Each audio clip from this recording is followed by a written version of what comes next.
Herkese merhaba. Hem yağ bazlı hem alkol bazlı aromatik yağlardan, eğer yoksa da buradaki çiçeklerden, evdeki baharatlardan da daha böyle natürel ev yapımı bir parfümü göstermek istiyorum. Keyifli olacak deneye hazırsak başlayalım.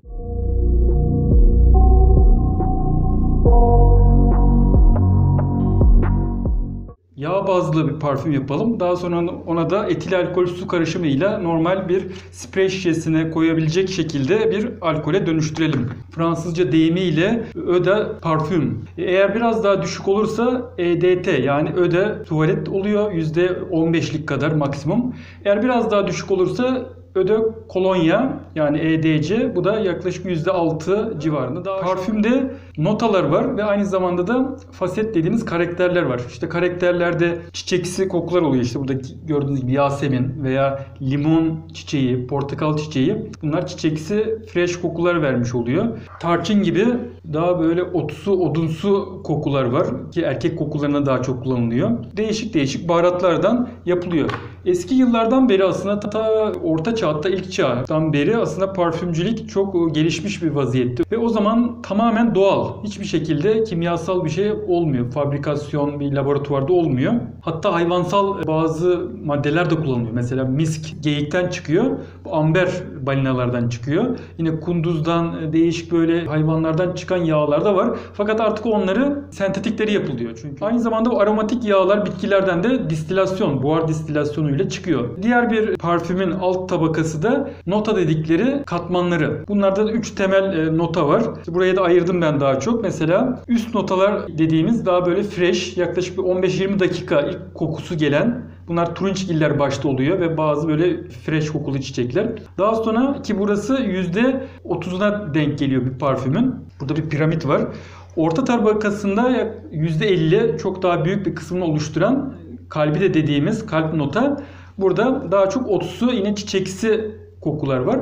Ve piramidin en tabanı, burası da %20'lik az bir tabaka oluyor. Çünkü buradaki kokular çok keskin. Molekül ağırlıkları yüksek olduğu için bunlar mesela belki 1-2 gün geçse bile tenimizde kokusu kalabiliyor. Bunlar da burada gördüğünüz gibi mesela işte vanilya, bu sandal ağacı veya çam terebenti gibi daha böyle sert kokular. Bunlar genelde erkeksi kokular oluyor. Bunlar unisex oluyor. Daha fresh kokular da, çiçeksi kokular da tabii feminen kadın parfümlerinde kullanılıyor. Şimdi biz ilk başta 10 mililitrelik bir yağ yapacağız. Bunun 3 mililitresi aromatik yağlardan oluşacak. Yaklaşık 7 mililitresi de taşıyıcı yağdan oluşacak. Ben burada genelde tatlı badem yağı kullanıyorum. Susam yağı kullanabilirsiniz. Jojoba yağı da çok güzeldir. Hem faydalı hem de kokusuz. Veya üzüm çekirdeği yağı, bunları kullanabilirsiniz.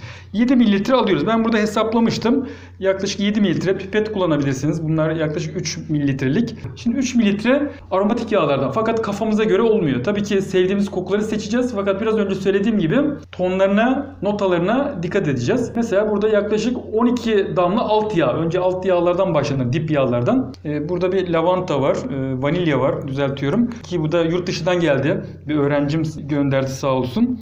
Bunlar çok daha kaliteli oluyor tabii ki. Bu güzel vanilyadan ilave ettim. Biraz da sandal ağacı yağı atabiliriz. O da çok sevdiğim bir koku. Avustralya kökenli bir bitki. Bundan da 6 damla. Dip yağımız hazır. Evet, şöyle karıştıralım biraz da. Bunların hepsi birbirine güzel karışması gerekiyor. Şimdi sıra geldi orta notaya, kalp notasına. Bundan 30 damla alacağız, fazla alacağız. Burada ben kendime göre ayırdım. İşte yasemin olabilir, menekşe olabilir. Bunların bazıları biraz üst notaya da kayabiliyor. Anason, anason başka şeyler için de kullanılıyor biliyorsunuz. Ben burada kullanmak istiyorum. 30'un yaklaşık 15 damlasını anasondan kullanmak istiyorum. Geriye kalan ne olabilir? Mesela gül olabilir. Fakat gül tabi biraz daha feminen bir koku. Kadın parfümlerinde kullanılıyor. Yine yasemin olabilir.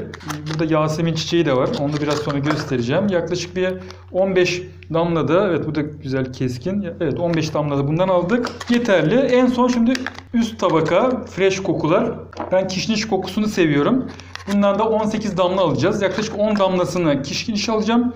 Geriye kalan 8 damlasını da limon çiçeği. Bu aslında limon çiçeğidir. Limonun kendisi değil yani. Buradan da yaklaşık 8 damla alıyorum ve yağımı tamamlamış oldum. Şimdi sadece bunu bile kullanabilirsiniz. Bu hani hacı yağları vardır ya, eğer bunu şöyle küçük bir şişeye koyarsak sadece kulak arkalarımıza, işte nabızın olduğu yerleri sürersek bu aslında bir yağ bazlı parfüm olmuş oluyor. Tabi bu böyle bitmiş değil. Bunu en az böyle 1-2-3 hafta, hatta mümkünse böyle 1 aydan fazla bekletirsek çok daha iyi olur. Koyu renkli şişelerde olsun çünkü güneş ışığı bunları bozabilir ve her gün mümkünse şöyle çalkalayalım. Yaklaşık 1 ay sonra veya bilemediniz 2-3 hafta sonra kokumuz kullanılmaya hazır. %20'lik konsantrasyonlu bir gerçek parfüme dönüştürmek istiyorsak bu sefer de etil alkol su karışımı katmamız gerekiyor. Bir de distile su, yani saf su 10 mililitre. Bu arada alkolün bu sertliğini kurutucu özelliğinde azaltmış oluyor. Bunu 40 mililitreye, yani 30 mililitre katarak 40 mililitreye de tamam. Bunu şimdi buraya ilave ediyoruz. Şöyle karıştıra karıştıra. İlk başta şöyle tam %100 karışmayacaktır. Bu zamanla, yani zaman geçtikçe dediği bu neredeyse alkolün içine iyice karışması. Bu da yine 1 ayı geçebilir. Ondan sonra kullanabiliriz. Nerede? Evet, şöyle bir sprey şişesine koyup kullanabiliriz. Şimdi de elimizde bunlar yok diyelim. Aromatik yağlarımız yok veya sınırlı. Bunlarla yapmak istiyoruz. Ben biraz önce yapmıştım. Hemen size anlatayım. Yine bu sıradan gideceğiz. Mesela burada tabii sandal ağacı bulmanız zor.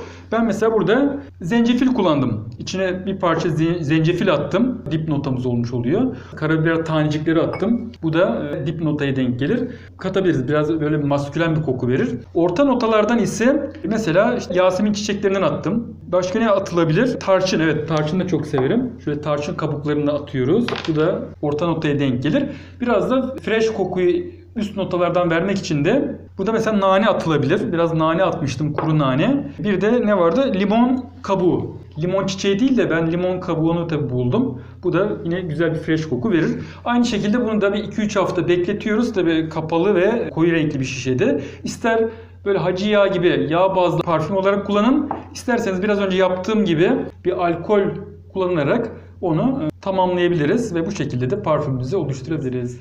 Evet, yine aklınıza takılan şeyler varsa aşağıda yorumlar kısmına sorabilirsiniz. Bu arada ben bunların aslında daha böyle kapsamlı eğitimlerini de veriyorum. Burada distilasyon yöntemleri, hem bunların hazırlama yöntemleri, hem daha böyle kapsamlı parfüm yapımı atölyeleri yapıyorum. Eğer ilginiz varsa onları da takip edebilirsiniz. Bundan sonraki videolarda görüşmek üzere. Daha doğal, daha sağlıklı kalın. Hoşça kalın.